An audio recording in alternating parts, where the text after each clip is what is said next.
Shalom, saya berdoa kita semua terus dalam perlindungan dan penyertaan Tuhan.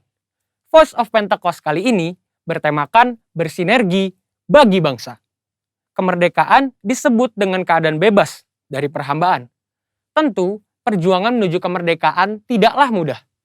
Inilah yang diperjuangkan Bung Karno juga Bung Hatta hingga pada 17 Agustus 1945 Indonesia merdeka. Saudara, perjuangan menuju kemerdekaan ini tidak hanya dilakukan Bung Karno sendiri ataupun Bung Hatta seorang. Perjuangan ini melibatkan seluruh aspek dan golongan dari Indonesia, termasuk umat Tuhan. Sebut saja beberapa nama, seperti Martha Christina Tiahahu, Agustinus Adi Sucipto, Herman Johannes, dan masih banyak yang lain. Ini membuktikan bahwa umat Tuhan tidak berleha-leha, melainkan ikut berjuang dalam merebut dan mempertahankan kemerdekaan. Lalu bagaimana dengan kita? Peran apa yang mampu kita tempuh demi mengisi kemerdekaan saat ini? Salah satu jawaban atas pertanyaan tersebut adalah dengan bersinergi dengan pemerintah. Sinergi berasal dari bahasa Yunani, sinergos, yang berarti rekan sekerja. Sinergi adalah suatu bentuk dari sebuah proses atau interaksi yang menghasilkan suatu keseimbangan yang harmonis, sehingga bisa menghasilkan sesuatu yang optimal. Ada 4 yang perlu kita perhatikan dalam hal bersinergi dengan pemerintah. Yang pertama, menyadari bahwa pemerintah adalah dari Allah.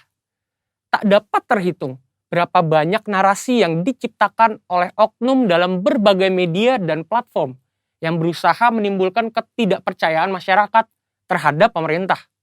Seperti dalam penanganan COVID-19 dan program vaksinasi yang sedang ada tepat di depan kita saat ini. Hoaks-hoaks bermunculan dan banyak masyarakat yang memakannya mentah-mentah, sehingga menjadi batu sandungan yang besar bagi pemerintah untuk bergerak. Saudara, kita sebagai orang percaya harus mampu bersinergi dengan pemerintah, sebab mereka adalah wakil Allah dan mereka menginginkan kesejahteraan atas Anda dan juga saya. Yang kedua, berdoa bagi pemerintah. Sebagian dari kita mungkin bertanya, saya hanya seorang pegawai biasa, bagaimana saya dapat bersinergi dengan pemerintah? Siapapun kita, apapun jenis pekerjaan dan usaha kita, semua dapat bersinergi dengan pemerintah dalam mengisi pembangunan. Ada 3 cara yang pasti dapat dilakukan oleh semua orang percaya, yakni berdoa, berdoa, dan berdoa. Dalam 1 Timotius 2 ayat 1-3 dikatakan bahwa kita patut untuk menaikkan permohonan, doa syafaat, dan ucapan syukur bagi raja-raja dan pembesar yang berada di atas kita. Jangan pernah jemu berdoa bagi bangsa dan negara serta pemerintah. Justru di masa-masa yang genting seperti inilah, kita semakin gencar, tekun, dan semangat mendoakan pemerintah dalam perang melawan penyakit COVID-19 serta resesi ekonomi secara global. Kita percaya bahwa setiap doa-doa kita bagi bangsa, negara, dan pemerintah yang kita sampaikan kepada Bapa di sorga tidak akan pernah sia-sia. Dan yang ketiga, berikan bagian kita. Dalam Matius 22 ayat 21, kita mendapati sebuah ajaran Tuhan Yesus yang sangat menarik tentang kewajiban kita terhadap pemerintah. Tuhan katakan, berikanlah kepada kaisar apa yang wajib kamu berikan kepada kaisar, dan kepada Allah apa yang wajib kamu berikan kepada Allah.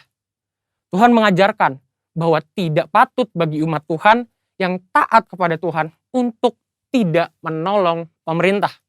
Pemerintah dalam membangun bangsa dan mewujudkan kesejahteraan rakyatnya tentu membutuhkan modal pembangunan.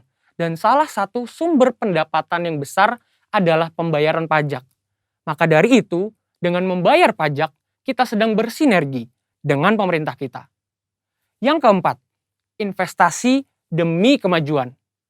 Selain dari pendapatan pajak, modal pembangunan juga diperoleh pemerintah dari investasi. Pemerintah sedang mendorong warga negara Indonesia untuk melakukan investasi.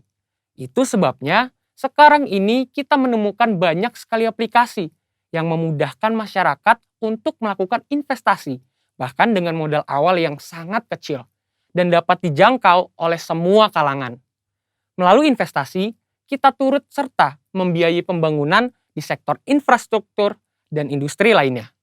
Demikian investasi dapat dilakukan dengan sederhana, namun memiliki dampak yang sangat luas. Demikian saudara, bagian kita dalam mengisi kemerdekaan bukan lagi dengan bersusah payah melawan penjajah, tetapi dengan sinergi yang baik antar kita dan pemerintah.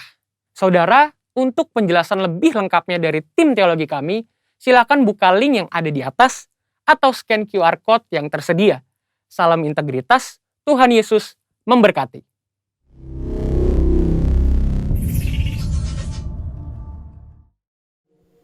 Shalom Bapak Ibu Saudara kasih Tuhan, apa kabarnya pada minggu ini kita bertemu lagi walaupun via online. Saya berharap kita semua di rumah sehat-sehat aja. Apapun yang terjadi, Tuhan selalu beserta dengan kita.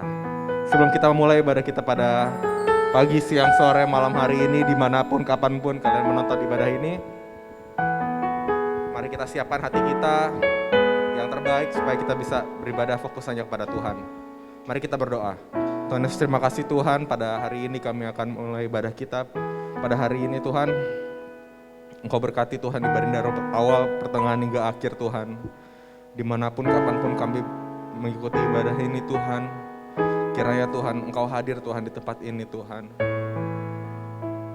Engkau berkati Tuhan setiap kami Tuhan, hati kami, pikiran kami, mata kami Tuhan, biar semua Tuhan hanya fokus tertuju kepadamu Tuhan.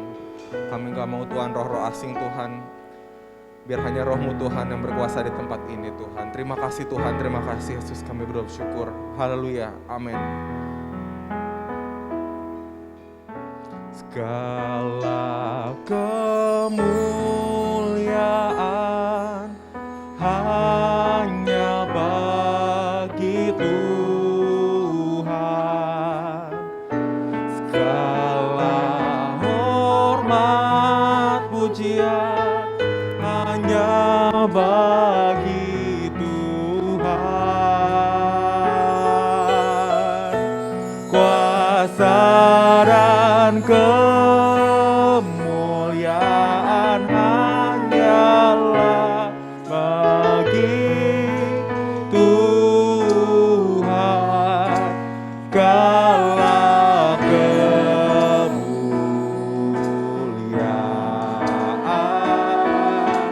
keagungan,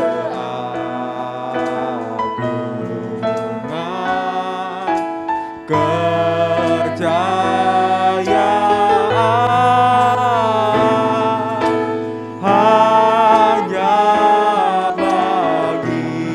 Segala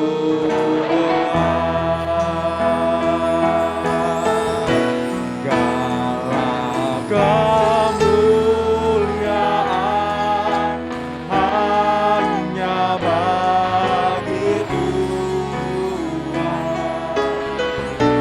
Segala hormat pujian hanya bagi Tuhan. Kuasa dan kemuliaan hanyalah bagi Tuhan.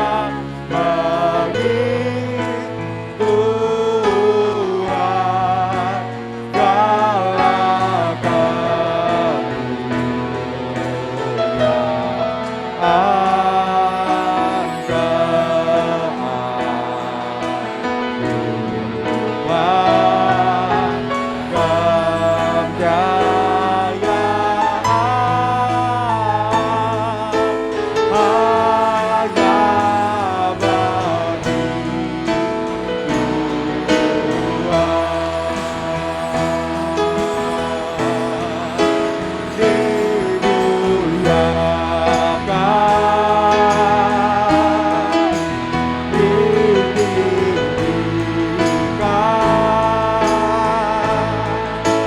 Yesus Tuhan,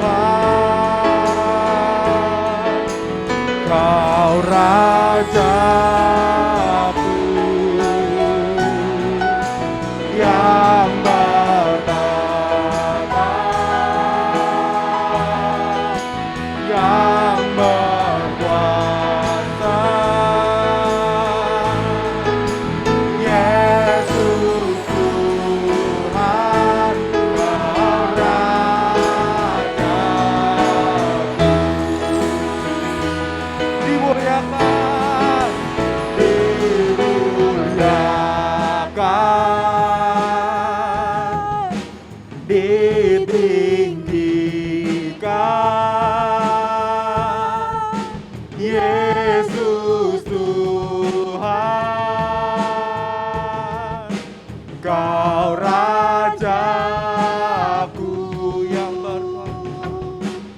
yang bertata,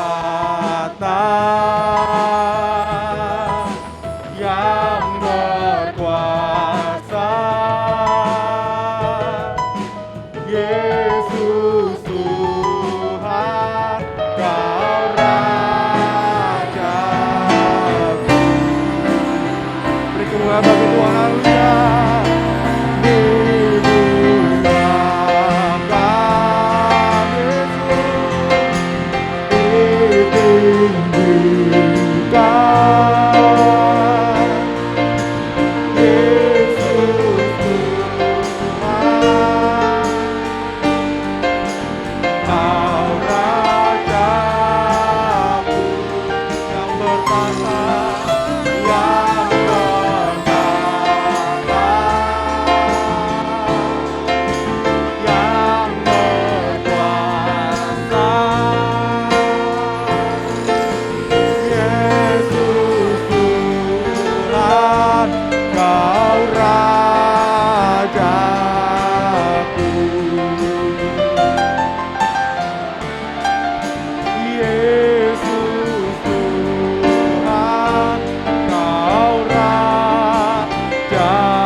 Tepuk tangan bagi Tuhan, haleluya, haleluya.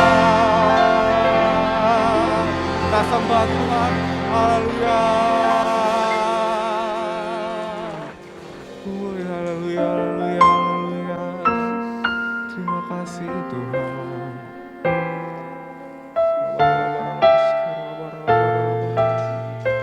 Terima kasih. Kita akan menaikkan doa syafaat.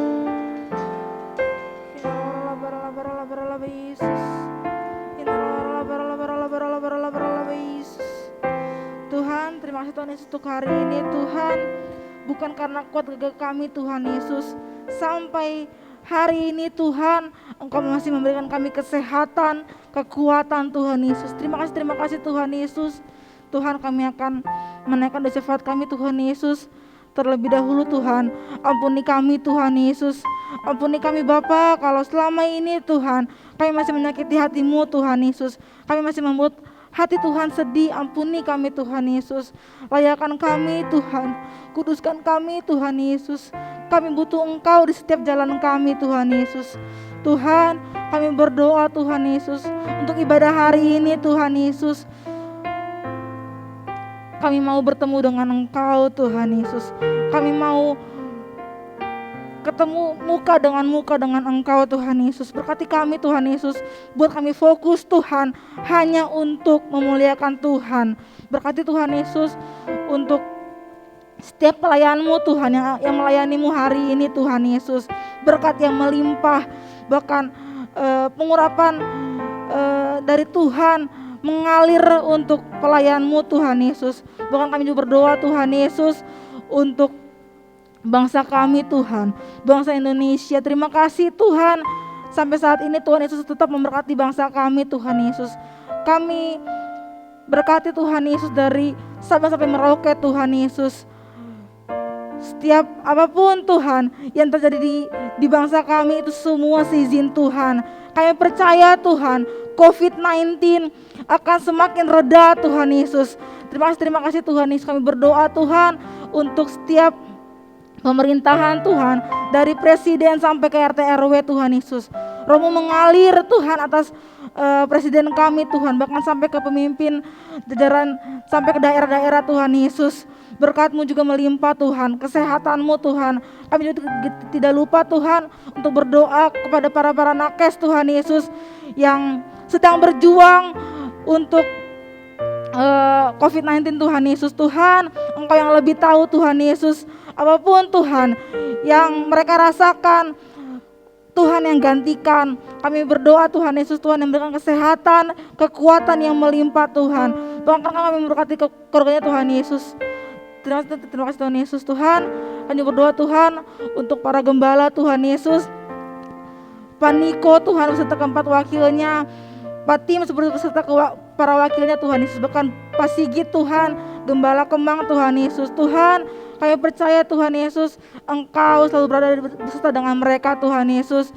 Pengurapan-Mu dahsyat Tuhan Yesus untuk setiap gembala-gembala yang Tuhan pilih Tuhan. Bahkan sampai pengurapan-Mu sampai ke gembalaku Tuhan Yesus. Terus Tuhan Yesus campur tangan atas hidup kami Tuhan Yesus. Terima kasih Tuhan Yesus. Kami serahkan Tuhan tubuh jiwa roh kami hanya ke dalam tangan-Mu Tuhan Yesus. Dalam nama Tuhan Yesus kami berdoa mengucap syukur, haleluya. Amin. Mari kita bersama-sama membaca Mazmur 91 dalam lindungan Allah. Orang yang duduk dalam lindungan yang maha tinggi dan bermalam dalam naungan yang maha kuasa akan berkata kepada Tuhan, tempat perlindunganku dan kubu pertahananku, Allahku yang kupercayai. Sungguh dialah yang akan melepaskan engkau dari jerat penangkap burung, dari penyakit sampar yang busuk. Dengan kepaknya ia akan menudungi engkau, di bawah sayapnya engkau akan berlindung, kesetiaannya ialah perisai dan pagar tembok. Engkau tak usah takut terhadap kedahsyatan malam, terhadap panah yang terbang di waktu siang, terhadap penyakit sampar yang berjalan dalam gelap, terhadap penyakit menular yang mengamuk di waktu petang. Walau 1000 orang lebah di sisimu dan 10.000 di sebelah kananmu, tetapi itu tidak akan menimpamu. Engkau hanya menontonnya dengan matamu sendiri dan melihat pembalasan terhadap orang-orang fasik. Sebab Tuhan ialah tempat perlindunganmu, yang maha tinggi telah kau buat tempat perteduhanmu. Malapetaka tidak akan menimpa kamu, dan tulah tidak akan mendekat kepada kemahmu. Sebab malaikat-malaikatnya akan diperintahkannya kepadamu untuk menjaga engkau di segala jalanmu. Mereka akan menata engkau di atas tangannya, supaya kakimu jangan terantuk pada batu. Singa dan ular tedung akan kau langkahi, engkau akan menginjak anak singa dan ular naga. Sungguh hatinya melekat kepadaku, maka aku akan meluputkannya, aku akan membentenginya sebab ia mengenal namaku.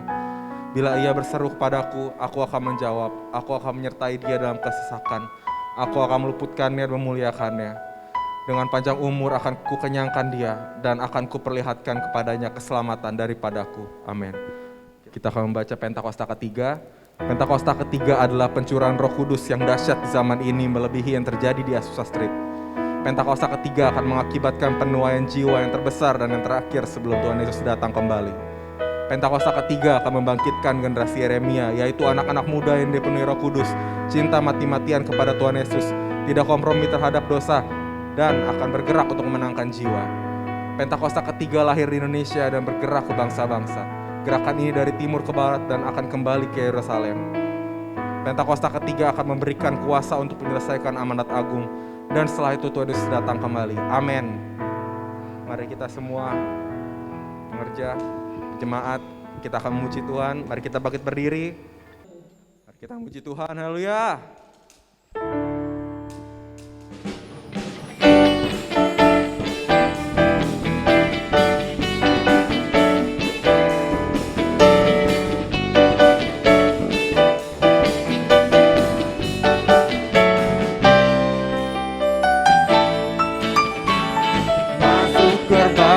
Bersyukur dengan penuh pujian, bersuka di hadiratnya, nyanyi besarkan agung namanya, puji dia tiuplah sangkakala, musik dan tarian, semua makhluk di bumi di surga dengan senang hati angkat pujian, bab Tuhan baik. Tuhan baik, Tuhan baik, anugerahnya kekal selamanya. Tuhan baik, Tuhan baik, Tuhan baik, anugerahnya kekal selamanya.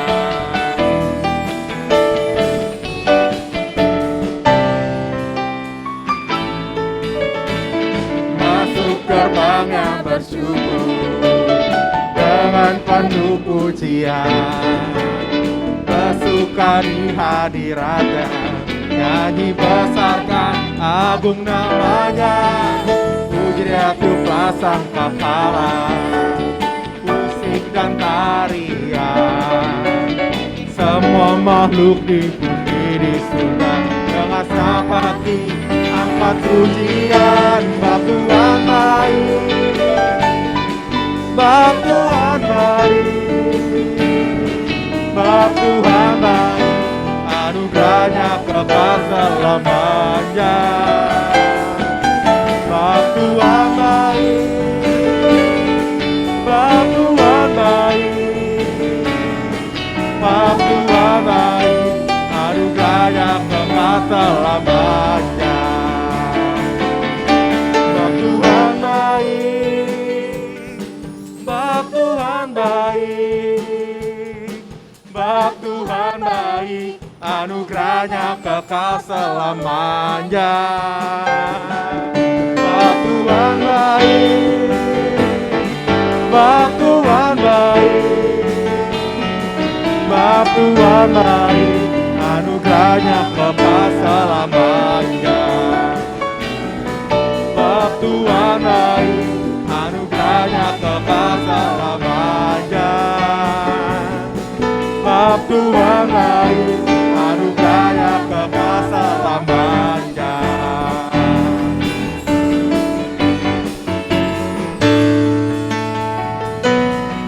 Allah sanggup melakukan segala perkara, dulu, sekarang, dan selamanya.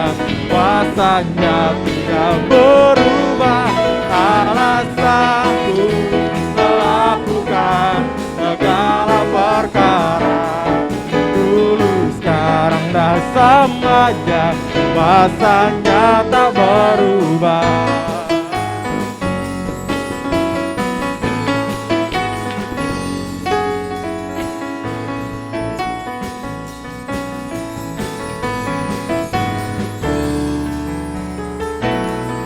Apa yang tak pernah dilihat mata, yang tak pernah didengar telinga, yang tak pernah timbul di dalam hati, semua disediakannya bagi yang mengasihi Dia. Allah sanggup melakukan segala perkara, dulu, sekarang, dan selamanya. Kuasanya tidak berubah. Allah sanggup melakukan segala perkara, dulu, sekarang, dan selamanya. Kuasanya tak berubah.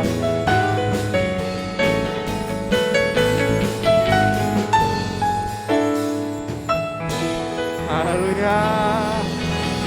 Allah sanggup melakukan segala perkara, yang mustahil pasti mungkin buat Tuhan. Amin. Amin. Mari kita siapkan hati kita akan mendengarkan firman Tuhan.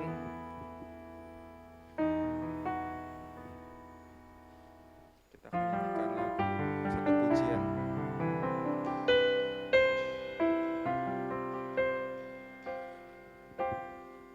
Ini aku, semua milikku, ku serahkan padamu Tuhan. Penyesalan dan kebanggaan, suka dan duka, semua ku serahkan. Yang lalu, yang akan datang, hasrat dan harapan yang terbayar, masa depan dan rencanaku, semua ku serahkan dalam tanganmu.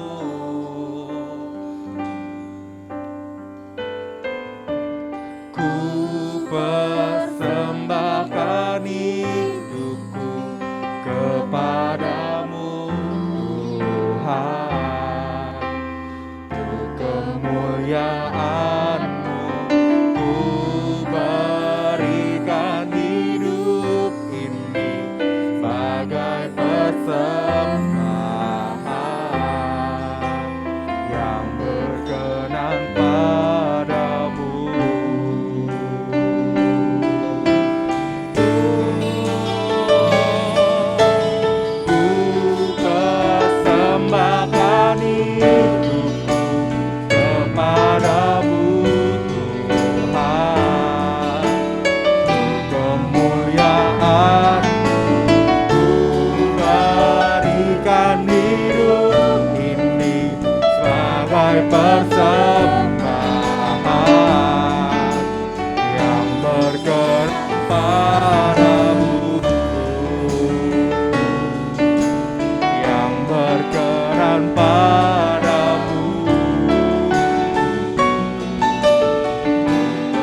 Salam miracle. Yesus Kristus adalah masternya miracle. Yesus dikandung, dilahirkan karena miracle. Sepanjang hidupnya penuh miracle. Bahkan kematiannya menjadi miracle terbesar. Di atas kayu salib dia berkata, sudah selesai. Dan dia mati dikubur dan dia bangkit dan naik ke surga. Dan puncak miracle-nya dia akan datang menjemput kita di awan-awan. Sementara menunggu kedatangannya dalam miracle yang terbesar, kita menjadi murid yang siap untuk memuridkan, menerima, dan menjadi alat miracle-nya. Dan tema kita saat ini adalah seri 7 Lifestyle Murid Kristus dengan tema lahir baru menjadi murid Kristus. Matius 28 ayat 19 dan 20. Karena itu pergilah, jadikanlah semua bangsa muridku, dan baptislah mereka dalam nama Bapa dan Anak dan Roh Kudus, dan ajarlah mereka melakukan segala sesuatu yang telah kuperintahkan kepadamu. Dan ketahuilah, aku menyertai kamu senantiasa sampai akhir zaman. Ini adalah amanat agung Yesus Kristus. Firman Allah telah katakan, pergilah kamu ke seluruh dunia. Jadikanlah semua bangsa muridku. Serta baptiskan dalam nama Bapa dan Anak dan Roh Kudus. Kata Yesus, ku sertamu hingga kesudahan alam. Sebuah panggilan penting dari Tuhan Yesus sebelum dia naik ke surga. Sesaat sebelum dia naik ke surga, dia memberikan amanat agung ini. Lalu dia naik kembali ke taktanya di surga. Yesus menyampaikan sebuah tugas khusus bagi kita. Bagi kita para murid-muridnya. Tugas itu berbunyi, karena itu, pergilah, jadikanlah semua bangsa muridku. Pergi, beritakanlah, pergi, serukanlah, pergi, kabar, Injil kerajaannya, pergi. Jadi kita harus bukan berhenti di zona aman. Pergi, grow up, growing. Serukanlah, pergi. Waktu kita pergi, kita akan disertai sampai akhir zaman. Pergi dan baptislah mereka dalam nama Bapa dan Anak dan Roh Kudus. Dan ajarlah mereka melakukan segala sesuatu yang telah kuperintahkan kepadamu. Dan ketahuilah, kata Yesus, aku menyertai kamu senantiasa sampai kepada akhir zaman. Inilah yang kemudian dikenal dengan Great Commission, amanat aku. Bapak Ibu Saudara, ada 3 alasan penting mengapa kita perlu melaksanakan amanat agung. Amanat ini agung karena disampaikan oleh Yesus sebelum dia naik ke surga. Amanat ini agung karena dia ikut bekerja bersama kita. Agung karena pasti digenapi. Yang pertama, ini berkaitan dengan begitu besarnya kasih Allah kepada dunia ini. Karena begitu Allah cinta dunia, hingga diberikannya anaknya yang tunggal, supaya yang percaya jangan binasa, melainkan dapat hidup kekal. Yohanes 3 ayat 16. Ini berkaitan dengan begitu besar kasih Allah. Coba saya balik. Begitu besar murka Allah, habis Anda. Habis. Karena semua orang telah berbuat dosa. Roma 3:23. Dan upah dosa adalah maut, Roma 6 ayat 23. Tapi itu orang itu berdosa belum dihukum. Tunggu aja, ada 3 hukuman. Ada hukuman dosa, yaitu mati rohani, mati tubuh, mati kekal. Dia mungkin belum mati kekal, belum mati tubuh dikubur, tapi rohaninya udah mati. Kekasih-kekasih Tuhan. Yang kedua, alasan kita melaksanakan amanat agung, Tuhan ingin menyelamatkan manusia. Tuhan punya 2 rencana atas hidup kita, rencana kecil dan rencana besar. Dia mati di salib untuk 2 rencana atas kita. Rencana kecil kita sendiri selamat, rencana besarnya kita menjadi alat keselamatan. Tuhan ingin kita menjadi alat untuk menyelamatkan sahabat, saudara, teman-teman kita. Kedatangan Yesus adalah bentuk besar kasih Allah, bukan untuk menghakimi dunia, melainkan untuk menyelamatkannya. Ayat 17, keren ya. Yesus tidak mencari orang suci, nggak ada orang suci. Orang benar, nggak ada orang benar. Dia mencari domba yang tersesat. Yang ketiga, Tuhan ingin tidak satupun dari antara kita yang gagal mendapatkan keselamatan. Karena ia menghendaki supaya jangan ada yang binasa. Melainkan supaya semua orang berbalik dan bertobat. Keren ya. 2 Petrus 3:9. Dia belum turun-turun juga kedua kali. Karena dia menghendaki supaya jangan ada yang binasa.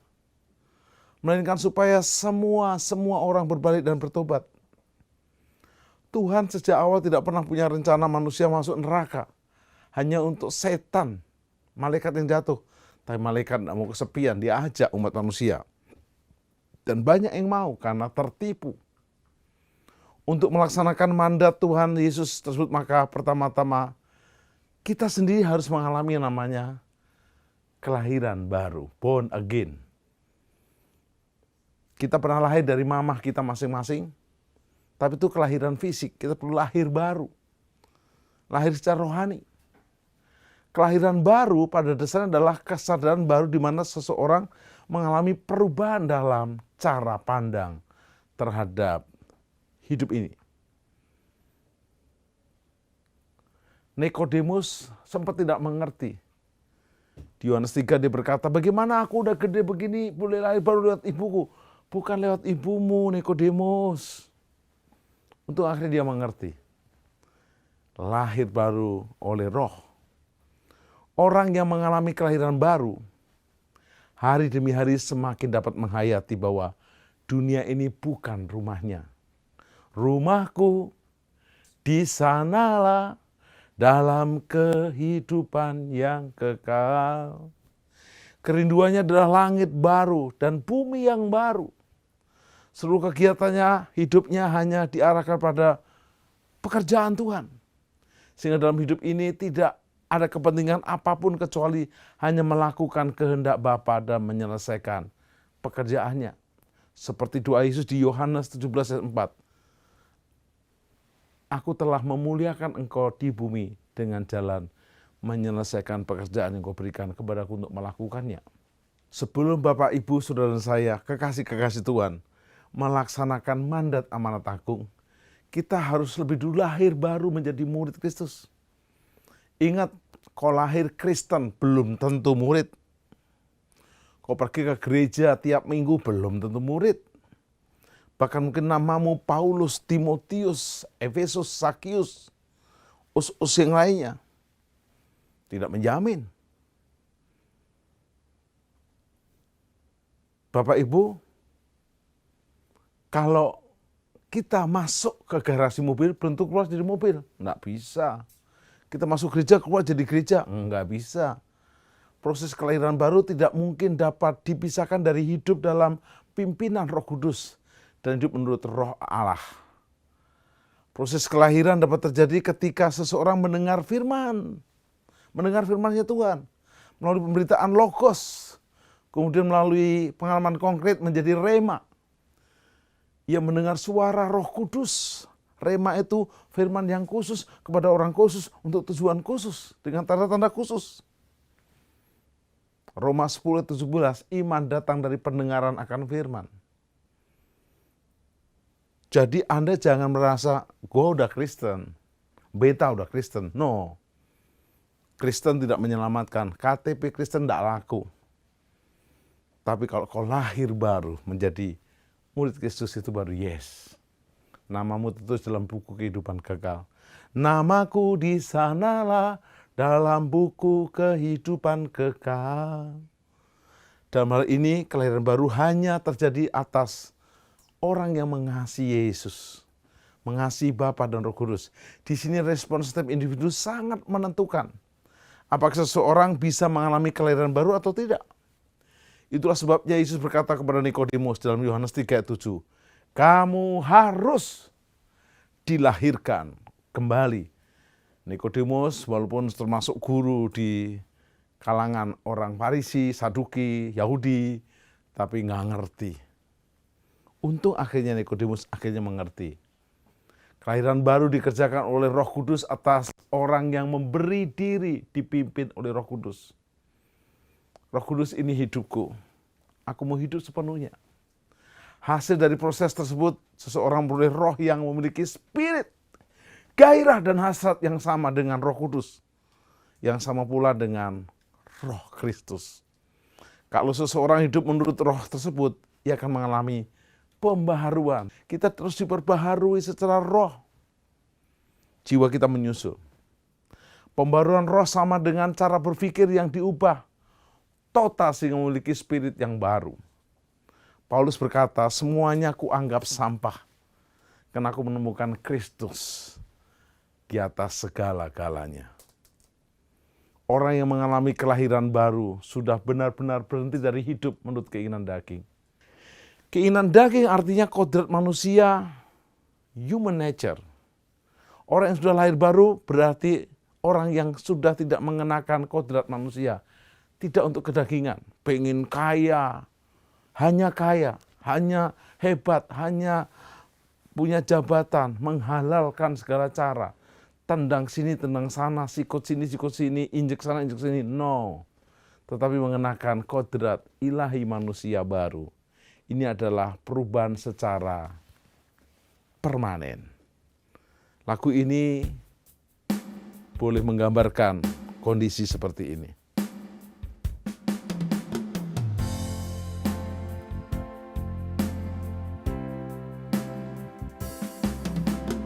Bukan dengan barang fana kau membayar dosaku, dengan darah yang mahal, tiada noda dan celah. Bukan dengan emas perak kau menebus hidupku, oleh segenap kasih dan pengorbananmu ku telah mati. Yes. Dan tinggalkan cara hidupku yang lama. Semuanya sia-sia dan tak berarti lagi. Hidup ini ku letakkan pada mezbahmu ya Tuhan. Jadilah padaku seperti yang kau ingini. Jadilah padaku seperti yang kau ingini. Jadilah padaku seperti yang kau ingini. Dari 4 prasakata kerja yang ada di dalam Amanat Agung Matius 28 ayat 19 dan 20, pertama adalah pergilah, go. Kedua, jadikanlah mereka menjadi murid. Jadi bukan sembarang pergi sana, pergi situ. No. Pergi dengan tujuan goal menjadikan semua bangsa murid. Bukan murid kita, bukan murid sinode kita, murid Kristus. Baptislah, sebuah komitmen. Dan ajarlah. Dalam bahasa aslinya, secara gramatikal, kata perintah yang utama terletak pada frase jadikanlah murid. Jadikanlah murid. Ini berarti perintah yang sesungguhnya adalah untuk menjadikan segala bangsa murid Kristus. Implikasinya ketika frasa lainnya harus ditempatkan dalam konteks perintah jadikanlah murid, proses menjadikan murid memang harus melibatkan penginjilan, menuntut suatu proses kontinuitas, terus menerus. Mulai dari seseorang mendengarkan kabar baik, kabar Injil, orang itu menerima dan mengaku percaya lalu dibaptis, diajarkan sesuatu yang telah pernah Kristus ajarkan, dan melakukan sesuatu pengajaran Kristus sampai yang namanya orang itu bertumbuh menyerupai Kristus. Ini adalah suatu proses pemuridan terus-menerus yang utuh. Hari ini Anda evaluasi diri. Mungkin engkau sudah sekian lama menjadi Kristen. Ikut ibadah di gereja. Sudahkah saudara lahir baru? Sudahkah saudara punya perubahan hidup terus-menerus untuk semakin diubahkan seperti Kristus? Seperti pujian tadi berkata, ku telah mati dan tinggalkan cara hidupku yang lama. Semuanya itu sia-sia. Semuanya ku anggap sampah karena Kristus, kata Paulus. Langkah-langkah amanat agung untuk kita menjadi lahir baru, menjadi murid Kristus, saya dan saudara harus siap-siap. Untuk apa? Untuk diproses. Tidak ada yang langsung otomatis. Tidak ada yang namanya, mohon maaf, lalu kita jadi instan. Prosesnya terus-menerus bertahap. Dan yang dahsyat, Tuhan tak pernah meninggalkan kita. Ada 4 langkah, Bapak, Ibu, Saudara dan saya, untuk lahir baru menjadi murid Kristus. Dan diperbaharui, dan diperbaharui, dan diperbaharui. Jadi terus diperbaharui. Belum terlambat. Era pandemi yang sedang dalam proses-prosesnya yang berat ini, kesempatan kita bercermin dan mengevaluasi diri, termasuk saya. Sudahkah kita lahir baru? Jangan sampai jadi hamba, mohon maaf, calo seperti di terminal. Saya ada di terminal Jakarta atau di Jogja, saya berkata, Bandung, Semarang, Surabaya. Semua penumpang naik dan berangkat, saya tetap ada di terminal. Itu namanya pendeta calo. Harus kita bersama pergi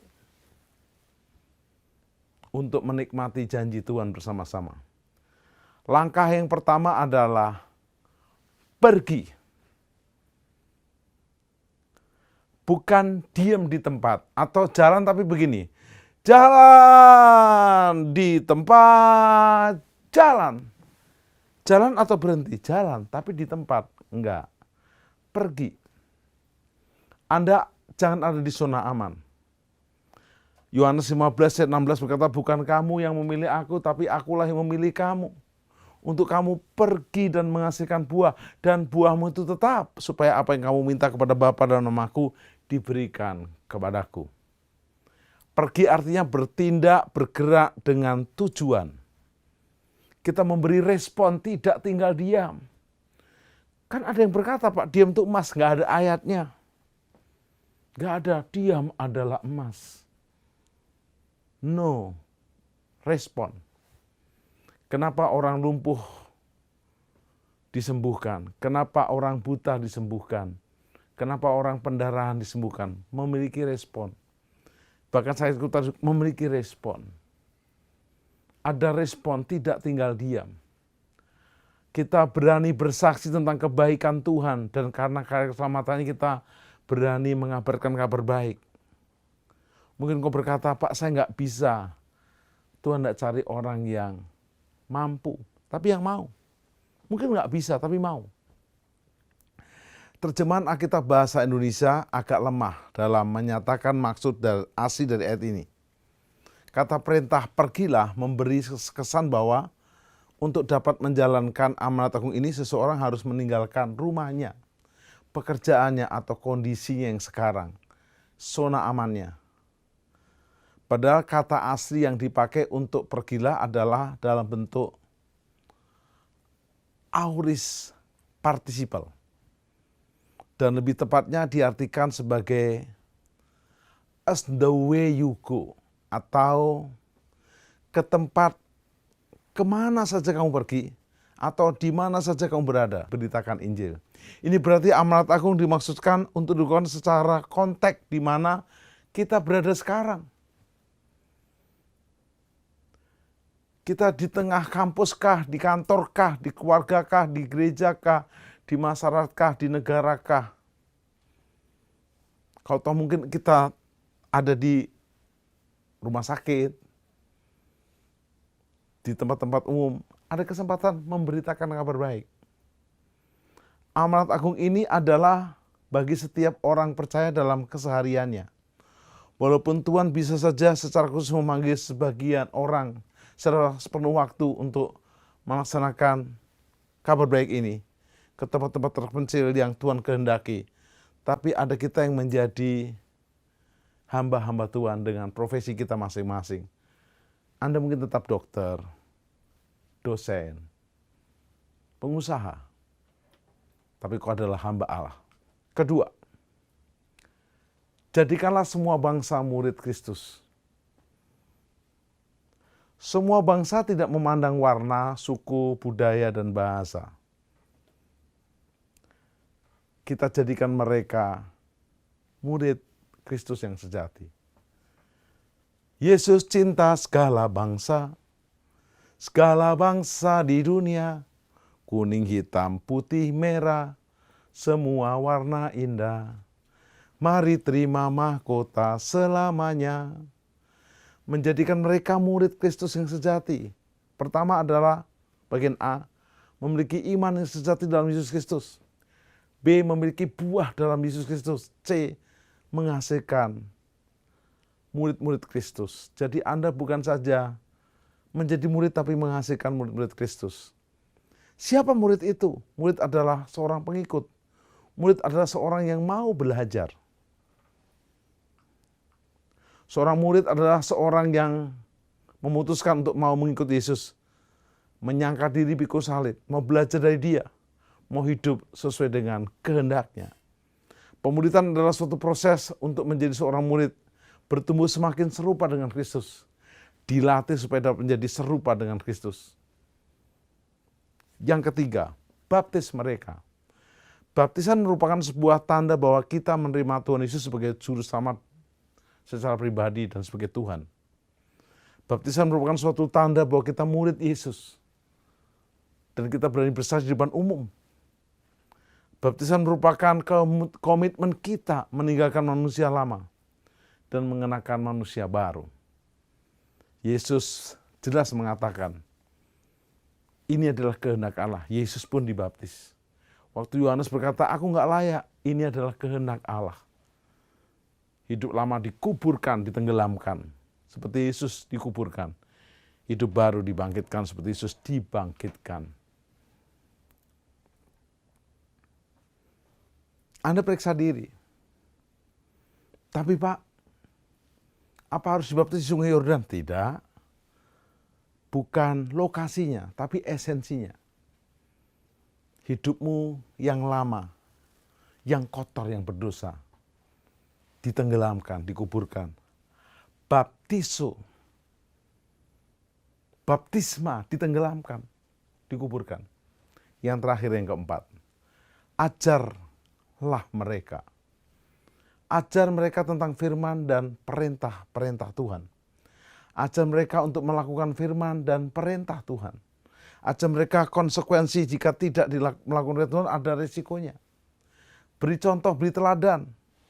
Bagaimana menghayati firman Tuhan dalam kehidupan kita sehari-hari. Biarlah pujian ini menjadi komitmen kita.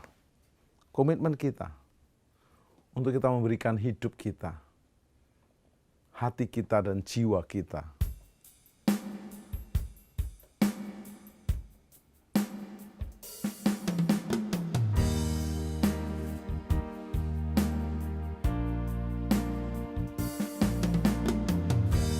Lord, I give you my heart, I give you my soul.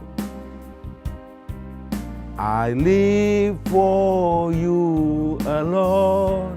Every breath that I take, every moment I'm awake. Lord, have your way in me. Ku berikan hatiku dan jiwaku, semuanya bagimu di dalam hidupku, di setiap waktu. Nyatakan jalanmu, nyatakan jalanmu. Sama-sama angkat tangan kita. Nyatakan jalanmu. Biarlah kami bukan hanya ikut-ikutan, sekedar ikut. Gereja-gerejaan sekedar ke gereja. Tapi kamu mau bertobat, meninggalkan hidup dosa, hidup dalam pertobatan dan diperbaharui. Dan kami beri diri kami dibaptis, dikuburkan hidup lama kami. Kami dibangkitkan menjadi manusia baru. Dan kami bertumbuh menjadi murid-Mu. Jadikan kami Kristen yang sejati tidak menjadi murid-Mu. Murid sejati dengan memuridkan murid-Mu. Dan kami tahu Engkau turut bekerja bersama kami sampai akhir zaman. Kami dan seisi rumah kami diselamatkan. Dimuridkan menjadi murid Kristus. Lahir baru. Menjadi murid Kristus. Melaksanakan amanat agung Kristus, menuntaskan amanat agung Kristus.